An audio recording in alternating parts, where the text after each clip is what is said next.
Well, this is our virtual woollen tour around Trowbridge, and we're starting off outside Mastershoe, but we're going to go back about 1,000 years to when the town was a little Saxon settlement. And I'm standing on sort of what was effectively the Saxon town or the village, and down there, down Silver Street and Roundstone Street, there would have been houses either side. And then down behind me as well, we've got the river behind me, and there would have been a little bridge and a cornmill, and most people would have been farmers. They would have been tilling the land, etc., and they would have been growing crops and things, and also shepherding lots of sheep. There would have been lots of sheep on the downs, and from that sheep's wool they would have made the local woolen cloth. In those days you either wore woolen clothes or you wore linen clothes. You wore linen close to your skin that could be washed easily, and everything else to keep you warm was wool. So you would have worn woolen sort of leggings, sort of tight sort of things, woolen tunics, woolen cloaks, woolen hats, even woolen socks, I suppose. So wool was really, really important. And in Saxon times, they would have just made it for themselves. So they would have sheared the sheep. Somebody would have been good at sort of perhaps spinning. Some women would have been good at spinning. It was usually women in those days. And then the local weavers would have woven it, and they would have dyed it different colours, so browns, greens, russets, so darkish colours, sort of earthy tones mainly. And they would have just worn it, made it into clothes themselves, simple clothes, tunics and things, and they would have just had it for locally, perhaps bartered it amongst themselves. But it wasn't a trade, it wasn't an industry, it was just for local consumption.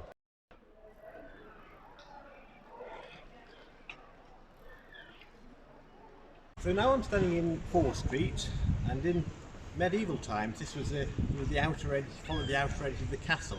We've jumped forward a little bit to the days of sort of the Normans and King John and the Edwards, Edward I, Edward II, Edward III, etc. And Trowbridge had sort of expanded a little bit, but it was still a very, very small, sort of largely agricultural town with lots of peasants. There was a lot of sheep around here, and they were exporting the fleece, so the fleece was really valuable just as an export. So Trowbridge would have been exporting fleece to the continent, to Italy, Flanders. Now in medieval times, making a piece of cloth was quite complicated, lots of little stages, but all of them done by hand. It was a manual craft really. So you'd have to shear the sheep, you'd have to clean the fleeces by dipping them in water, washing them, etc.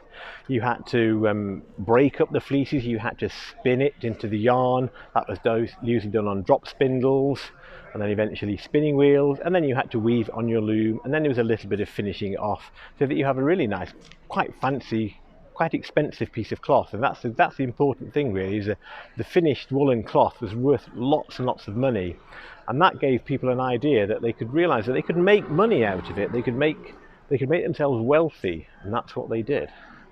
Standing outside Parade House now, which is one of the finest houses in Trowbridge, and it was built by a clothier. So that was a man who had the idea that if they paid people to do all the jobs rather than people themselves doing a little job and then selling their product on to the next person, if they paid each craftsman, each tradesman to do their job, then at the end of it they had a really valuable piece of cloth that they could sell for lots and lots of money, and they could make wealth, they could make themselves wealthy, which is what they did. So in sort of Tudor times and Stuart times, lots of clothiers started appearing, and they started making money out of the cloth trade. And they would build themselves grand houses. This is a little bit later. This is built a little bit later, sort of in the early 18th century. But it's a testament to how wealthy the clothiers got. And as they were living in these houses, what they tended to do was build little workshops behind them, so they could get all their workers together. So rather than everyone working in their homes, people started to work together in little workshops, and you might perhaps you might have some dyers working together, or you might have your spinners all working in a room, sitting in their spinning wheels, and you can keep an eye on them that way, make sure they're working hard. The archway we can see across the road, that's the old entrance to Salter's Mill. The tall building on the left, which is, you can see it says Samuel Salter and Co on it, that was the offices in Victorian times of Samuel Salter's. The factory itself is where the museum is, Home Mills. So every morning workers would have gone through that archway, probably 200, 300, 400 I suppose at its height. They would have perhaps been rung up by a bell or a knocker up, or perhaps they would have heard the factory bell. They would have gone in and done their sort of 10, 12 hour shifts. I'm standing now by the river. I've got the Handel House to one side and the Blind House, which is the old jail, is down by the bridge, and the river's flowing behind me. Now the river's really important because when they started making woolen cloth here, they needed three things. They needed water. You need water for all sorts of processes. You needed sheep, and I say there was lots of sheep on the fields and the downs around here, and you needed fuller's earth, which is a very fine sort of clay-like substance, and that they could get from underneath the White Horse on the escarpment there. So they had the three things. Now as the clothiers were starting to make lots of money, at the 18th century, they started building quite sort of big buildings, almost factory buildings, but large workshops, and they started building them by the river. And the reason they used the river is because they could attach water wheels to their factories, because at this point they started installing sort of small machines, water-powered machines that were turned by a water wheel. So the river provided a source of power. I'm standing by the Handel House, which is an incredibly rare building. There's only one Handel House in Trowbridge, and there's a few more in the country, but it's rarer than castles, medieval cathedrals. It's one of the rarest buildings you'll ever see. And it's called a Handel House because it was used to hold teasel hands. Teasel hands were these little sort of brushes almost, with teasels were little prickly seed heads, which were used to brush the cloth when they were finishing it. And as they brushed the cloth, it raised up lots of little fibres which were then sheared off with an enormous great big pair of shears, great big scissors in effect, and it made the cloth lovely and smooth, and that was what gave its real West of England quality. And behind me is, on my left hand side, is a bridge house, which is a lovely Georgian clothier's house, not built out of stone, this one. That one was built out of brick, a little bit cheaper than stone. And immediately behind my right shoulder we've got Studley Mill, which is a large, very large purpose-built factory, 4 floors with this big sort of hoist tower, and that's what the industry became. Once the clothiers had expanded and the factories and the workshops, so the workshops had expanded and got bigger, they started building purpose-built factories. So I've come behind the shires now. The river is still behind me, and I'm standing next to Stone Mill, which was one of the earliest purpose-built factory buildings. We can tell that because it's made out of stone. That's why it's called Stone Mill. It was made out of Bath limestone. So it would have been a very expensive building to construct, but obviously the clothier that had it built felt it was worthwhile as a way of increasing their profits. It goes all the way down there, right down to the river. So I guess it probably would originally have had water power, but some point in the early 19th century it had this bit here extended, and it had a steam engine put in, and steam engines were a way of providing a much more consistent source of power because it didn't rely on the flow of the river. It just required coal to heat the water, and that could come from Radstock via the coal canal, or eventually from South Wales via the railway track, and you have a fully automated factory. I'm standing in Court Street now, which is probably a street that a lot of you won't have come into, but it's a really interesting street, and it's one of the most important streets in sort of industrial Trowbridge, because behind me we can see Castle Court Mills there, which is 5 floors, Brick Mills, which is 4 floors, Stone Mill, which we've been past, is up there. There's more factory buildings down there, one that housed spinning jennies, and in front of me there's a row of houses called home mill buildings that would have been lived in by workers, probably sort of things like the overseers and the managers that would have run Salter's Mill.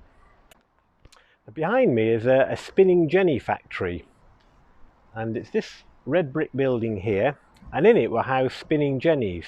Now, spinning jennies are really important. They were the first sort of woolen machine, and it was invented by James Hargreaves in 1764, and it was a way of spinning the wool and yarn, but much more efficiently than doing it on a spinning wheel. And it's so effective that it allows you to increase your production sort of 10, 20, 30 fold. It depends on how many threads you have on your spinning jenny. The one we have in Trowbridge Museum has, well, I've counted about 80 different spindles, so effectively it does the work of 80 spinners, and it does it with just one man turning a handle. I'm standing in Castle Street now, so down there is St Stephen's Place and the river, and up there is the centre of the town, and Home Mills, where the museum is, and 4th Street, and just round the corner is the town hall. And behind me we've got these little sort of brick built, rather tatty looking houses, but they're really quite important, at least the ones that have got these big windows on the top floor, because those are old weavers' houses. So most of the processes and most of the jobs when you made wool were done in the factories and workshops. The weaving was the last thing they brought into the factory system. So the weaver, by this point it was a man, would have worked in his top floor, and they need big wide windows to let in as much light, because he doesn't want to have to spend money on candles and things like that, because that will take away some of the money he's making. There's not very many weavers' houses left in Trowbridge.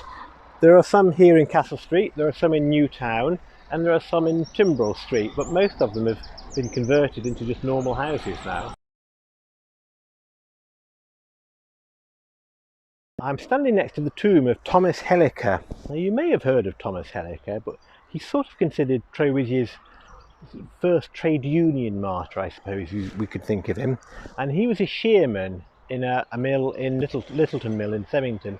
And that meant what he did is, I mentioned the handle house, his job was to shear off the raised fibres. The shearmen they were sort of like freelancers, and they would go around different factories in their shearing work, but because it was so skilled, they were really well paid. Now, because there was lots of machinery invented to do the jobs of these skilled tradespeople, one of the machines that was invented was a shearing machine.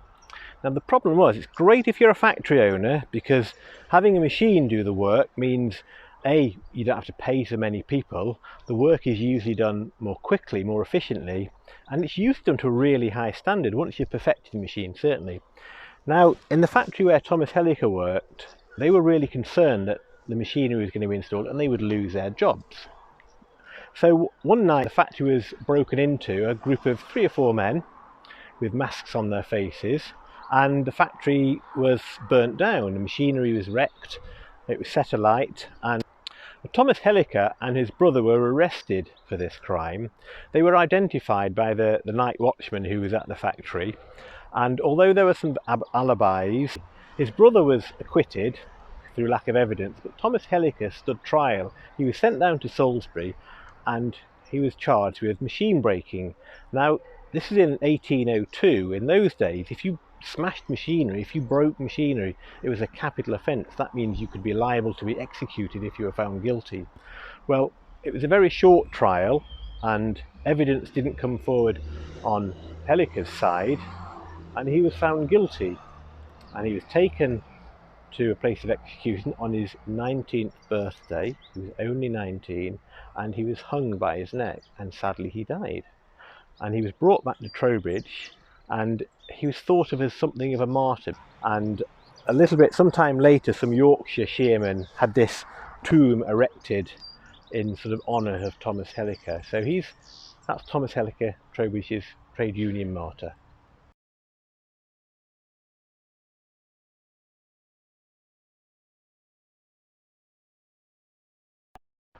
Behind me is St James's Church, which is the parish church of Trowbridge, and it was built initially in the 12th century by the de Bowens, and in about the 1450s it was reconstructed, and the church you see now is sort of largely that medieval Tudor sort of period church, and a lot of the rebuilding was paid for by clothiers because they'd made so much money that it was sort of their way of giving something back to the town. So they paid for the church rebuilding, they paid for a chantry chapel. There's a Wyke chapel which is named after a clothier called Wyke. I'm standing in Salter's Mill, which is now the home of Trowbridge Museum. The last mill that closed was this mill in 1982, and there had been a sort of a gradual decline, and by the 1980s, 70s, 80s, the trade it just ceased. It wasn't economic anymore. And the museum opened in 1990. And behind me is a spinning jenny, which again, I showed you the handle house earlier on, but this is another incredibly rare thing. There are only 5 spinning jennies, original spinning jennies, in the whole world, we think. And Trowbridge Museum has one of them. So this is one of the rarest objects on display in any museum. When you worked in a mill, in a Victorian mill, there were all sorts of really strict rules. You couldn't just nip off and go around the shops or anything like that, or even go into the toilet, you had to do it in a particular way, and you certainly couldn't go with other people. So I'm going to read out a few of the rules here. And let's have a little look. First of all, if you were late to work, 5 minutes you were fined 2p, 10 minutes 4p, and 15 minutes 6p. So you lost money just by turning up late. So if you're a bit of a lazy riser, bit of a late riser, that was your loss.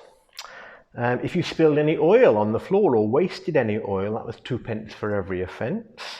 Plus you had to pay for the value of the oil. How you worked out the value of the oil if you spilt a bit on the floor, I don't know. I get to mop it up and squeeze it out. Swearing was forbidden. For every oath or insolent language, 3p for the first offence, and if repeated, you were dismissed, which means you were sacked. There were no all the rules were set by the overseers. They could sack you at will. If 2 persons are known to be in one necessary together, they shall be fined 3p each. And if any man or boy goes into the woman's necessary, he shall be instantly dismissed. A necessary is a polite Victorian word for the toilet. And finally, any persons found smoking on the premises will be instantly dismissed. Now that might seem a little bit harsh, but woolen mills had a habit of burning down because there's a lot of very flammable things inside the mill, oils, all that sort of stuff, cloth. So smoking was absolutely forbidden.